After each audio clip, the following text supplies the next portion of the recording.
Assalamualaikum warahmatullahi wabarakatuh. Selamat pagi, salam sejahtera untuk kita semua. Semoga kita berada dalam lindungan Allah Subhanahu wa Ta'ala. Perkenalkan, nama saya Wahyudin. Saya lahir di Purwakarta pada tanggal 30 November 1999. Saat ini saya sedang menempuh perkuliahan di Universitas Pendidikan Indonesia pada semester 8 dengan jurusan S1 Teknik Elektro. Selama saya kuliah di Universitas Pendidikan Indonesia, saya banyak sekali memperoleh penghargaan seperti mendapatkan juara 2 Internet of Things Competition pada tahun 2019, kemudian meraih pendanaan program kreativitas mahasiswa pada tahun 2019, kemudian saya sebagai presenter Proceeding Journal di ISMI Conference tahun 2019, kemudian saya mendapatkan penghargaan sebagai UPI Student Achievement Award pada tahun 2019, kemudian saya menjadi mahasiswa berprestasi Teknik Elektro UPI Universitas Pendidikan Indonesia pada tahun 2020, kemudian saya meraih pendanaan program kreativitas mahasiswa pada tahun 2020, kemudian yang terakhir saya sebagai presenter Proceeding Journal di TIPET Conference tahun 2020. Selain aktif di kegiatan akademik, saya pun aktif di kegiatan non-akademik seperti kegiatan di organisasi. Organisasi yang pernah saya ikuti selama saya kuliah di Universitas Pendidikan Indonesia antara lain saya pernah menjadi anggota dari Himpunan Mahasiswa Elektro Universitas Pendidikan Indonesia. Kemudian saya menjadi anggota dari Gabungan Mahasiswa Purwakarta Universitas Pendidikan Indonesia. Kemudian saya menjadi anggota dari Komunitas Mahasiswa Penggemar Otomasi dan Robotika Universitas Pendidikan Indonesia atau lebih sering dikenal dengan Kompor UPI. Kemudian saya pun aktif di IEEE Student Branch Universitas Indonesia. Selain saya aktif di berbagai kegiatan organisasi, saya juga memiliki pengalaman kerja. Yang pertama, saya pernah bekerja di Inovatif Privat sebagai guru les mata pelajaran matematika dan fisika pada tahun 2018 sampai dengan 2019. Kemudian yang kedua, saya pernah bekerja di Robotic Explorer sebagai guru ekstrakurikuler robotika di SD, SMP, dan SMA pada tahun 2019 sampai dengan 2020. Kemudian yang terakhir, saya pernah bekerja di EduPlus sebagai Electrical Engineering and Software Engineering pada tahun 2020 sampai dengan 2021. Selain memiliki pengalaman bekerja, saya pun memiliki beberapa keahlian di dalam robotika seperti Electrical Engineering dan Software Engineering. Dalam Electrical Engineering, saya dapat membuat PCB atau Print Circuit Board menggunakan Autodesk Eagle. Selain itu, saya juga mempunyai skill soldering yang handal. Saya dapat menyolder komponen yang berukuran kecil seperti komponen-komponen SMD. Kemudian, pada software engineering, saya memiliki keahlian programming yang handal, seperti saya dapat memprogram mikrokontroler Arduino, ESP, Raspberry Pi, dan lain sebagainya. Saya juga menguasai beberapa bahasa pemrograman seperti bahasa C, Pascal, Java, dan Python.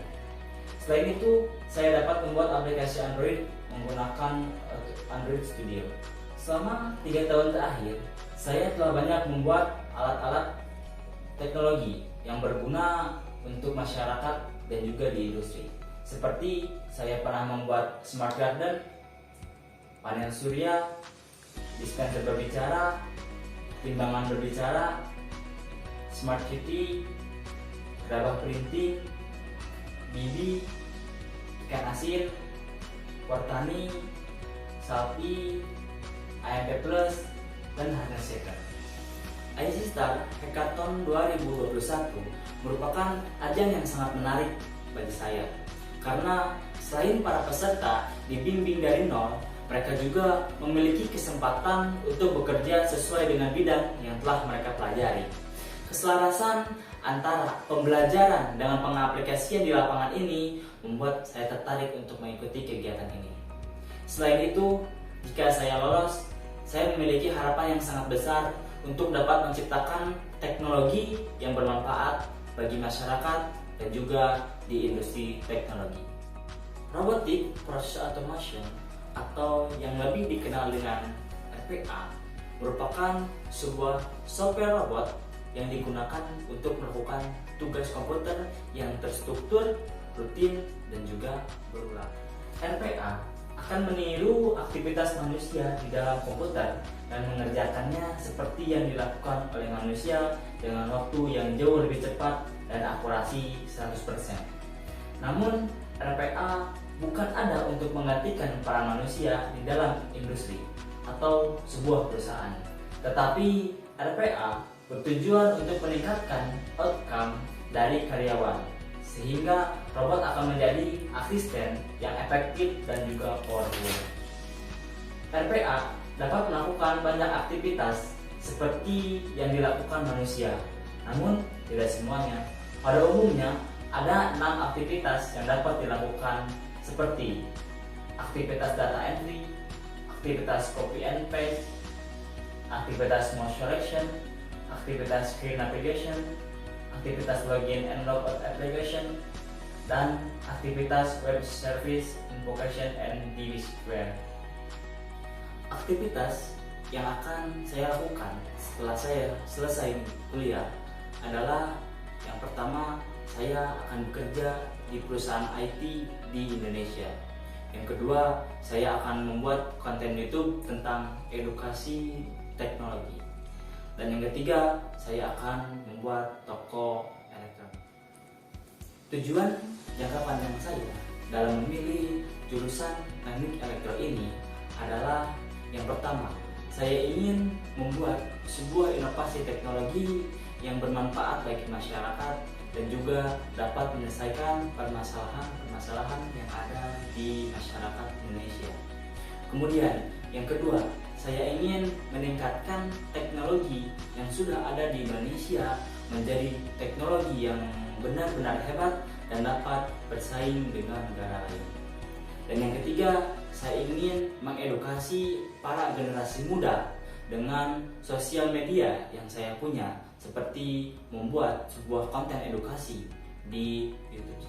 RPA memungkinkan bank dan asuransi untuk memenuhi kemampuan menangkap informasi, keamanan, kualitas data, dan meningkatkan efisiensi operasional. Sementara itu, RPA juga dapat digunakan untuk menangani tugas-tugas seperti menerbitkan kartu kredit bank, menerbitkan kartu asuransi kepada pengguna. Sementara itu, pada industri telekomunikasi, RPA juga dapat digunakan untuk memantau feedback balik pelanggan CRM, data manajemen penipuan, pembaharuan data pelanggan, dan bertindak sebagai middleware untuk mengotomatisasikan informasi pengguna. Jika saya ditempatkan di Jakarta, maka saya bersedia. Saya akan mencari tempat tinggal di dekat perusahaan sehingga itu akan memudahkan akomodasi saya ke perusahaan. Tujuan dari IC Star Hackathon 2021 adalah untuk mengembangkan pemahaman para generasi muda mengenai apa itu teknologi 4.0 robotic process automation. Kemudian manfaat yang didapatkan oleh saya jika saya mengikuti program ini adalah yang pertama, saya mendapatkan pengetahuan teori dan praktek tentang teknologi di industri 4.0 yaitu RPA atau Robotic Process Automation. Kemudian yang kedua, saya dapat merealisasikan ide dan gagasan dan solusi di industri. Kemudian yang ketiga, jika saya lolos, saya mendapatkan garansi untuk bekerja di perusahaan Klaten ini. Kemudian yang keempat, saya berkesempatan mendapatkan hadiah senilai 200 juta rupiah jika saya lolos pada kegiatan tadi. Terima kasih atas segala perhatiannya. Mohon maaf atas segala kekurangan. Salam sejahtera untuk kita semua dan selalu semangat.